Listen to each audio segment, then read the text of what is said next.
Aquaculture and Potential Impacts on Food Safety and Human Health. Presentation to the World Aquaculture Society, December the 15th, 2020, John M. Wigglesworth. Hello, my name is John Wigglesworth and I'm Head of Supply Chain Assurance for the Aquaculture Stewardship Council, known as the ASC. Today I'm going to talk to you about food safety topics in aquaculture, why they are important and areas of focus, and finally give you an insight into the ASC's perspective on the subject. This webinar will focus on the overall process associated with aquaculture farming and discuss each of the steps in the context of general concepts, site selection, feed supply, veterinary drugs, harvesting equipment, and supply chain custody. The aquaculture industry should operate to minimize the chances of food safety hazards during production, husbandry, and post-harvest handling. This is outlined in Codex Standard CAC RCP 522003, which offers advice on production, storage, and handling of fish and fishery products, but the same concepts apply to aquaculture. The code uses Hazard Analysis and Critical Control Point, HACCP, which is a science-based system that aims to prevent food safety problems from occurring rather than having to react to non-conformance of the finished product. The HACCP system accomplishes this by identification of specific hazards and the implementation of control measures. An effective HACCP system should reduce the reliance on traditional finished product testing. Its application to aquaculture should not be discounted, but rather embraced as a systems approach to assessing sites for selection, evaluating the physical environment for risk of contamination, and evaluating the inputs and outputs to avoid adverse effects to human health. Aquaculture products are at greatest risk from antibiotics, both approved and those used in improper management. High stocking densities during aquaculture increase the risk of pathogen transfer, which creates an incentive to utilize antibiotics. Contamination of fish with microbial pathogens of fecal origin can be more likely where facilities are close to human habitation or animal husbandry, so farm fish are likely to harbor these pathogens compared to wild fish. Every year, an estimated 48 million people, 1 in 6 Americans, suffer a foodborne illness. Of those, 128,000 are hospitalized and 3,000 die. Few of those illnesses are reported to the CDC, and fewer still are solved for both food source and contaminant. The produce category is the top category for outbreaks and illnesses, 643 outbreaks and 20,456 illnesses. Seafood, however, is responsible for the second most outbreaks, 542, but relatively few illnesses due to the small size of an average seafood outbreak, about 10 illnesses per outbreak. While outbreaks associated with USDA-regulated foods include poultry, 372 outbreaks, 11,580 illnesses, beef, 249 outbreaks, 5,452 illnesses, and pork, 153 outbreaks and 4,001 illnesses. Pound for pound, fruit and fresh produce are among the safest foods to eat. However, seafood was assessed to be the most hazardous on a pound for pound basis. A consumer survey found that seafood is the category that concerns consumers the most. Contributing to consumer concerns, 85% of seafood is imported, and the FDA, which inspects only 1 to 2% of those imports, has identified numerous violations from drug residues to excessively high pathogen levels in certain products. The most widely consumed seafood product in the US is shrimp, which comes from large aquaculture farms overseas.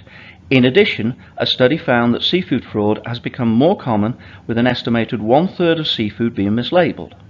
Mislabeling leaves consumers in the dark about where their food comes from and what species they are consuming, which could have adverse health consequences, as demonstrated in 2007 when toxic pufferfish was mislabeled as monkfish. Provenance and food safety go hand in hand. The essential point to understand is that foodborne illness from aquaculture can be prevented through appropriate food safety measures, and while there is a certain degree of shared responsibility amongst government, regulatory, aquaculture, process and consumers, the aquaculture industry can institute farm management programs around HACCP and basic good husbandry practices in partnership with certification schemes that promote responsible management of aquaculture operations.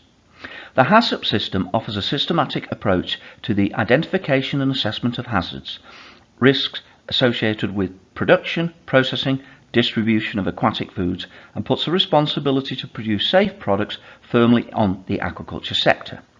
The principles of HACCP should form an integral part of the farm-to-table food safety continuum, thereby increasing consumer confidence in products from aquaculture and expanding market opportunities. Equally, aquaculture certification schemes have effectively reduced therapeutants such as antibiotics and chemicals by improving water quality and resulting in reduced farmed mortalities. Aquaculture facilities should embrace the principles of good aquaculture practice for the species they are farming, since it has a knock-on effect on husbandry, animal welfare and ultimately product safety. Farms should be in areas where the risk of contamination by chemical or microbiological hazards is minimal, and where the sources of pollution can be controlled. Effluents should be treated appropriately for sediment and waste management to allow organic loads to reduce before discharge into the environment. Growing water should meet minimum standards that are suitable to produce products for human consumption. Farms should not be sited where there is a risk of contamination of the water in which the fish are reared, such as areas located close to animal husbandry or human habitation, which present challenges if there is the risk of fecal contamination into the watercourse.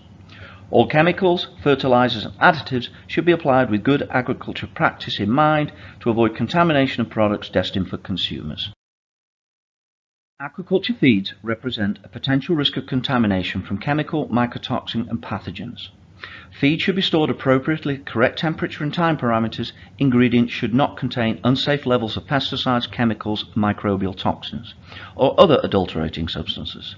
Feed should be labelled correctly with formulations reflecting the standards regarding hygiene. Ingredients should meet statutory requirements for levels of pathogens, mycotoxins, herbicides, pesticides, and other contaminants that may give rise to human health hazards. Additives such as colours must meet legal requirements in the country of production and country of final sale. Feed that is compounded industrially or at the fish farm must contain only additives that are permitted by the competent authority in the country of production and in the country of sale. Veterinary drugs should be administered in accordance with recommended practices, comply with national regulations, and applied under veterinary supervision. Finally, and perhaps one of the most important components, is that there should be an appropriate system of ingredient and feed product tracing. Again, effective provenance is a key tool to creating safe aquaculture feeds and safe aquaculture products. An estimated 70% of farmed aquatic species are dependent on feed to complete their production cycle, and feed constitutes the greatest single input in terms of costs. Thus, feed represents a major component of the environmental and social footprint of aquaculture, and it's important to define precisely what constitutes responsible and sustainable aquaculture feed production. Considering environmental and social footprints, feeds are important since aquaculture is the fastest growing animal production sector in the world and is forecast by the UN Food and Agricultural Organization to provide 2/3 of seafood destined for human production by 2030. Feeds are subject to the same supply chain risks as finished product itself: contamination, poor processing and poor storage. This data is a compilation of the official refusal statistics for shrimp from the USA, EU and Japan. The data serves to illustrate that although antibiotic use is reported to be getting less due to more biosecurity and improved husbandry practices, antibacterial therapy remains the last option to combat bacterial infections in aquaculture, and this is reflected in import refusals. The presence of India at number 2 was also reflected when India faced an EU ban for antibiotic presence in August of 2017. In November of the same year, a second report evaluating controls in place for fishery products from India concluded that while the controls in place for the fishery system are capable of providing adequate assurance, the official controls do not apply to domestic production, and as such the sharing of water resource between export farms and those for domestic production resulted in cross-contamination through the water supply. Aquaculture uses a combination of formulated feeds, antibiotics, chemicals, soil and water treatments, pesticides, fertilizers, prebiotics and probiotics. However, antibiotics are some of the treatments that are most frequently used and come from compounds from synthetic and natural origins that kill or impede the growth of aquatic pathogens. However, They are also applied as growth promoters and preventative treatments. So what constitutes the common therapies employed? A review of antibiotics from the top 15 producing countries, 50 published papers representing the bulk of worldwide literature. The review reported 67 antibiotic compounds were used in aquaculture from 11 of 15 major producing countries between 2008 and 2018. 73% used oxytetracycline, sulfadiazine and fluorphenicol, and 55% used sulfadimethoxine, erythromycin, amoxicillin and enrofloxacin. On average, producers used 15 antibiotics, but Vietnam and China used 39 and 33 antibiotics respectively.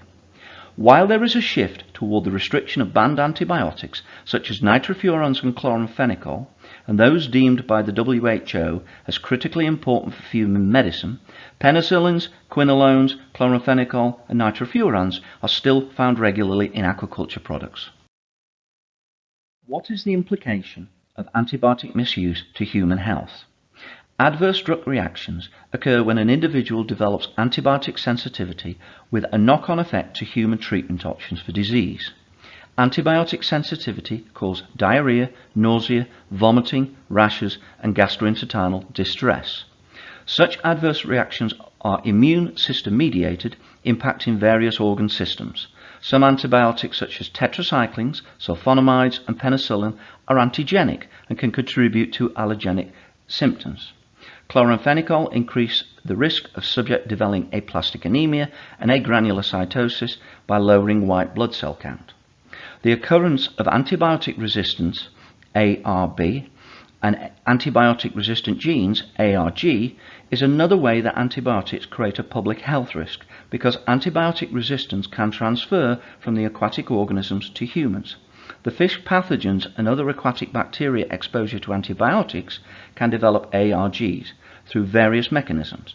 This is transferred to humans indirectly via bacterial plasmids and directly via zoonotic pathogens such as Aeromonas or Vibrio. Alteration of normal gut flora results in an increased number of infections from pathogens that are resistant to antibiotics, resulting in increased treatment failure and more severe infections. So what is the ASC position on antibiotic use? Within the ASC standards, no antibiotics on the WHO list of critically important antimicrobials for human medicine can be used. Antibiotics administered on the ASC salmon and tilapia farm must be prescribed by a veterinary practitioner as part of an agreed treatment plan. However, the ASC has measures in place for all of its aquaculture farm standards. Should the farmer use antibiotics or medicated feed for shrimp health and welfare, the ASC shrimp standard allows for some level of antibiotic to be used, but the treated shrimp will not be authorized to be sold as ASC certified, and those shrimp products are thus not allowed to carry the ASC label. If the ASC becomes aware that a labeled shrimp product tests positive for antibiotics, a thorough investigation will be undertaken to determine where and how the product encountered the antibiotic. Harvesting of farm fish and crustaceans and other aquatic products must be conducted in a manner that minimizes the potential from chemical or microbiological hazards. After harvest, the fish must be held, packed and transported under conditions that further minimize the potential for contamination. Appropriate time and temperature control are essential to minimize proliferation of microbial pathogens and spoilage organisms.